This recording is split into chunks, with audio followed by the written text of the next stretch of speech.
திருப்பதி ஏழுமலையானோட கண்கள் ஏன் மூடப்பட்டிருக்குன்னு தெரியுமா? திருப்பதி பெருமாளோட கண்களுக்கு மிகுந்த தெய்வீக ஆற்றல் இருப்பதாக நம்பப்படுது. ஏழுமலையானின் கண்களில் இருந்து வெளிப்படும் சக்தி வாய்ந்த கதிர்வீச்சை மனிதர்களால் தாங்க முடியாது. அப்படிங்கறனாலதான் திருப்பதி ஏழுமலையானோட கண்கள் நாமம் போட்டு மறைக்கப்பட்டிருக்கு.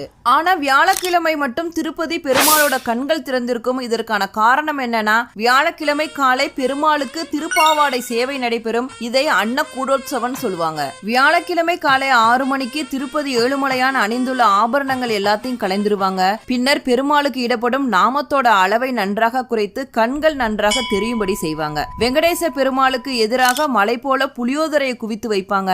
இந்த புளியோதரையை நேராக கருவறையில் உள்ள பெருமாளுக்கு நிவேதனமா படைப்பாங்க. வியாழக்கிழமை அபிஷேகத்தின் போது திருப்பதி ஏழுமலையான் தன்னுடைய 3வது கண்ணை திறக்கிறார் அப்படிங்கிறது ஐதீகம். வியாழக்கிழமை அன்று திருப்பதி ஏழுமலையானோட கண்களை பக்தர்கள் நன்றாக தரிசனம் செய்ய முடியும்.